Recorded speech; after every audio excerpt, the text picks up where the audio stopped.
I'm motivated by fear. Fear of fear.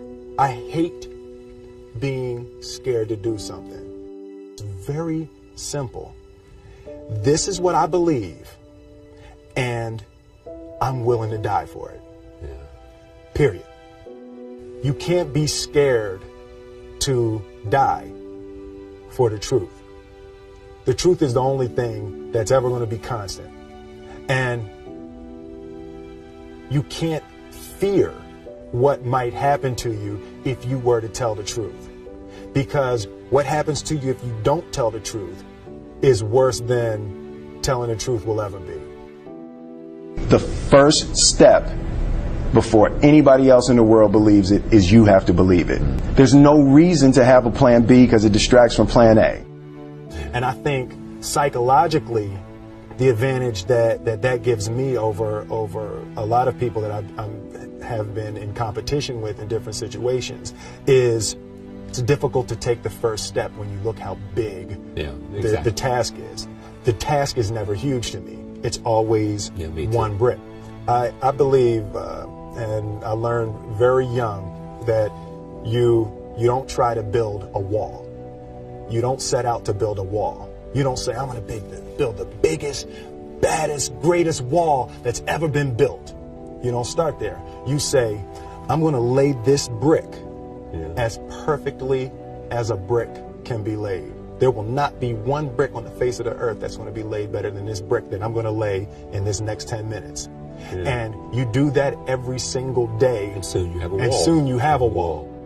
I've never really viewed myself as particularly talented. Where I excel is ridiculous, sickening work ethic. You know, while the other guy's sleeping, I'm working. While the other guy's eating, I'm working. The separation of talent and skill is one of the greatest misunderstood concepts for people who are trying to excel, who have dreams that want to do things. Talent you have naturally. Skill is only developed by hours and hours and hours of beating on your craft. I always knew that I could work hard enough. There wasn't an issue with discipline, or there wasn't an issue with the ability to sacrifice or the willingness to sacrifice. There's no easy way around it. No matter how talented you are, your talent is going to fail you if you're not skilled. Mm-hmm. You know, if you don't study, if you don't work really hard and dedicate yourself to being better every single day.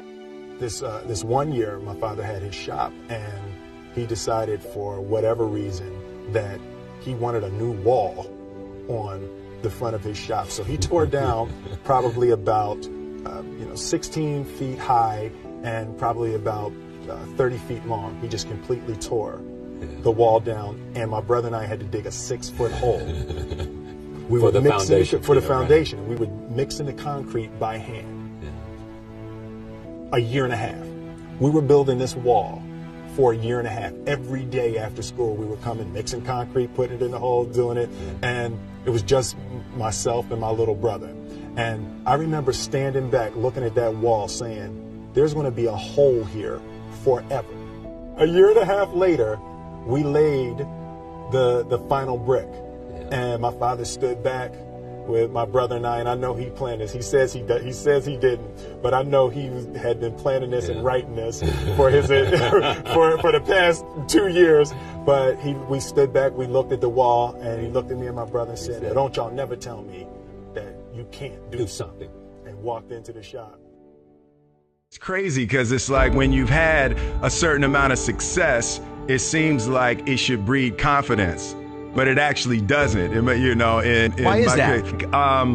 When you win a lot and you lose the ability to lose, you're not allowed to lose anymore. Right. Stakes too high. Yeah, you actually lose the ability to create, right? Because the reckless abandon, and it's something I'm getting back from watching my kids, they really don't care. Right. That kind of reckless abandon and that lack of fear and not trying to protect anything and not trying to live up to a legacy or anything like that. That's just kind of being freedom. A grown-up. Yeah, fear is the killer of creativity, man. And it's like there's also a misconception about failing, right? It's like, no, you have to fail a lot. You know, you have to fail early, you have to fail often, and you have to fail forward, right? So I'm trying to get comfortable getting back to failing. Failing forward, I love that. Fail forward, you know, because it's like, if you're not willing to fail, you're never going to put up that last shot. The one thing that I truly tried to communicate in the interpretation of Ali is the complex simplicity of greatness. And how greatness is not this wonderful, esoteric, elusive, God-like feature that only the special among us will ever taste. You know, it's something that truly exists in all of us. Loss is bound to joy. Like pain and suffering are bound to joy. The being able to survive something is actually a big part of being able to find that next wave of joy. You appreciate smaller things. I hated being scared, you know, that I didn't want to even take the meeting. I just hated that being scared to do something. And I think what developed in my early days was the attitude that I started attacking things that I was scared of.